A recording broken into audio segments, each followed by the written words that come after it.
সকাল থেকেই ছিল মুষলধারে বৃষ্টি। আমি তো ভয়ে পেয়ে গিয়েছিলাম, যেহেতু আজ আমাদের এখানে একটা বিয়ের বৌভাতের অনুষ্ঠান আছে। যাক, আল্লাহ করতে করতে লাঞ্চের টাইমটাই বেশ ভালো ওয়েদার ছিল। বৌভাতের অনুষ্ঠানটা আসলে লাঞ্চ আওয়ারে ছিল। তো আমি তো সকাল থেকে এত মুষলধারে বৃষ্টি দেখে আমি সমানে আল্লাহকে ডাকছিলাম।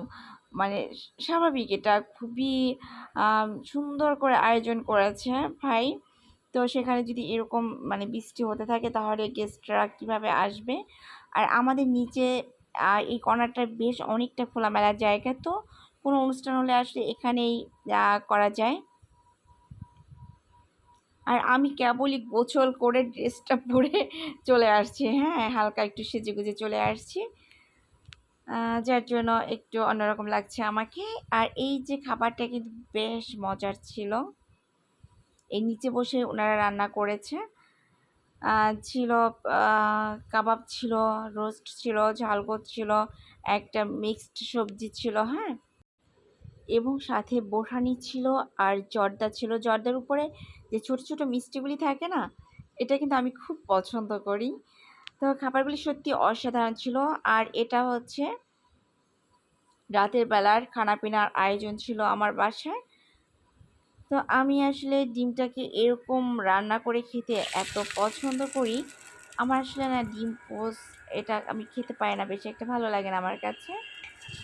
ডিম অমলেট, মামলেট, ডিম পোস্ট, হ্যাঁ, তারপর ডিম আরেকটা আছে না ছিঁড়ে যে রান্না করে, তার থেকেও আমার এই ধরনের রান্নাটা অসম্ভব ভালো লাগে। ডিমটাকে আমি একদম এখন পেঁয়াজ বেশি করে দিয়ে এটাকে একটু মাখো মাখো ভুনা করবো, হ্যাঁ। চমৎকার একটা কালার হয়েছে।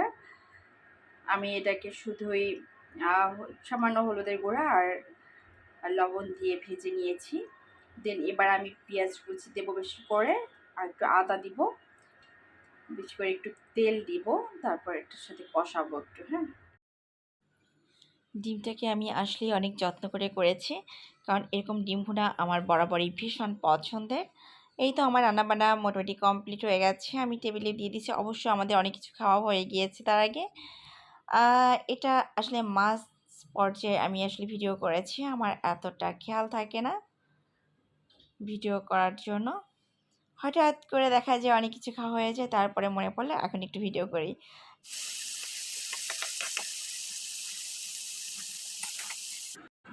আর এটা ছিল পরের দিন সকালবেলা, আমার হাজব্যান্ড অফিসে যাবে, তো আমি আসলে খুবই তাড়াহুড়া করে রান্না করছিলাম। কারণ আমি বিয়ের পর থেকেই আমি আমার হাজব্যান্ডকে লাঞ্চ দিয়ে দেই বাসা থেকেই, কারণ সে বাইরের খাবার একদমই খেতে পারে না। তাই খুব ভোরে উঠেই আসলে রান্নাবান্না করে ফেলি। দুপুর পর্যন্ত খাবার থাকে, বিকেলেরটা আবার আলাদাভাবে করতে হয়, রাতের খাবারটা। তো আজ কথা বলতে বলতে এখানেই শেষ করছি। সবাই ভালো থাকবেন এবং আমার জন্য বেশি বেশি দোয়া করবেন। আল্লাহ হাফেজ।